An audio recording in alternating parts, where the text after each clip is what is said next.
Mister Arnold جو فلسفے کا استاد تھا علامہ اقبال علیہ رحمہ کا، اس نے ایک کتاب لکھی تھی پریچنگ آف اسلام. تو اس کے اندر اس نے لکھا کہ اسلام پوری دنیا کے اوپر کس طرح پھیل گیا. باقی بھی تو مذاہب تھے لیکن اس تیزی کے ساتھ ایسے نہیں پھیلے جس طرح اسلام پھیلا. تو اس نے کہا کہ من جملہ وجوہات اور ذرائع میں سے ایک ذریعہ اسلام کے پھیلنے کا یہ ہے کہ اسلام میں سے ہر شخص کو یہ حق دیا گیا ہے کہ وہ دین کی تبلیغ کرے اور نیکی کا حکم دے اور برائی سے منع کرے. باقی مذاہب میں ایسا نہیں ہے. میرے حضور نے خطبہ حجۃ الوداع کے موقع پر 1,44,000 صحابہ سے مخاطبت کرتے ہوئے فرمایا فَلْيُبَلِّغِ الشَّاهِدُ الْغَائِبَ، جو موقع پہ موجود نہیں ہیں تم سب کی ذمہ داری ہے ان تک میرا پیغام پہنچا دو. بلغوا عنی ولو آیہ، میری جانب سے ایک آیت بھی آتی ہو تم نے اس کو آگے منتقل کرنا ہے. مومن ایک معاشرتی فرد ہے جو صرف اپنے آپ کو ہی نہیں بچاتا، دوسروں کو بھی بچاتا ہے، دوسروں کی بہتری کا ضامن ہوتا ہے. من رعا منکم منکرا فلیغیرہ بیدہ فإن لم یستطع فبلسانہ فإن لم یستطع فبقلبہ وذلک اضعف الایمان. فرمایا تم میں سے اگر کوئی شخص برائی ہوتے دیکھے تو ہاتھ سے منع کرے، اور اگر ہاتھ سے منع نہیں کر سکتا تو زبان سے روکے، اگر زبان سے بھی نہیں روک سکتا تو دل سے برا جانے. وذالک اضعف الایمان، اور یہ کمزور ترین ایمان کی علامت ہے کہ وہ دل سے برا جانے. اسے کم از کم زبان سے منع کرنا چاہیے، کوشش تو ہو کہ ہاتھ سے منع کرے. لیکن آج کل وہ کہتے ہیں جی اب کسی کو کہنے کا زمانہ نہیں رہا.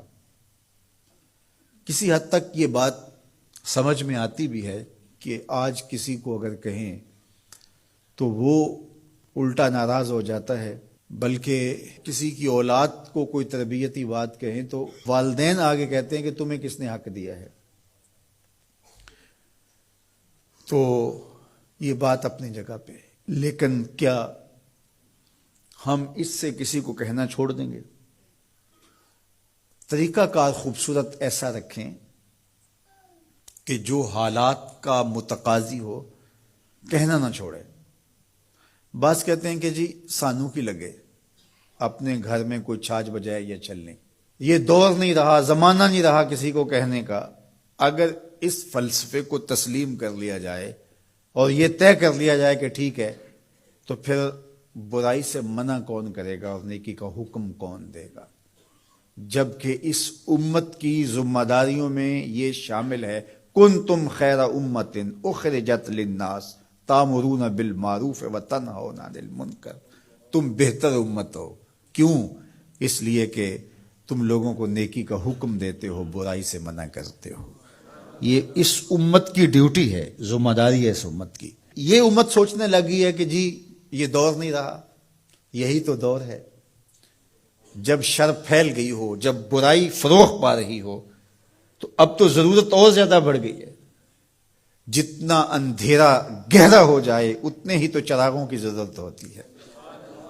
اور ہم یہ فلسفہ تراش کے اپنے نفس کو مطمئن کر لیا کہ یہ دور نہیں رہا کسی کو کہنے کا. حضور نے مثال بیان فرمائی کہ کشتی میں سارے لوگ قابض ہو کے اپنی جگہ کو طے کر کے بیٹھ جاتے ہیں اور سفر شروع ہو جاتا ہے، اور ایک شخص اپنے ہی حصے کی جگہ میں سوراخ کرنا شروع کر دیتا ہے، اور باقی اگر اس کا ہاتھ نہیں پکڑتے، اس کو روکتے نہیں ہیں اور کہتے ہیں ٹھیک ہے وہ اپنی جگہ پہ کر رہا ہے، اپنے گھر چھاج بجائے چلنی ہمیں کیا لگے، تو تھوڑی دیر کے بعد کشتی ڈوبے گی تو یہ بھی سلامت نہیں رہ پائیں گے. اور اگر اس کا ہاتھ پکڑ لیتے ہیں تو وہ بھی بچے گا اور یہ بھی ڈوبنے سے محفوظ رہیں گے. جب برائی پنپتی ہے، برائی کی نشو و نما ہوتی ہے، تو کیا وہ چنگاریاں ہمارے گھروں کو خاکستر نہیں کرتی؟ معاشرہ تباہ ہوتا ہے تو ہم اپنی اولادوں کو پھر کس طرح بچا پائیں گے؟ تو مل کے برائی کو روکنا اور نیکی کا حکم دینا یہ مسلم معاشرے کے تمام افراد کی ذمہ داریوں میں شامل ہے.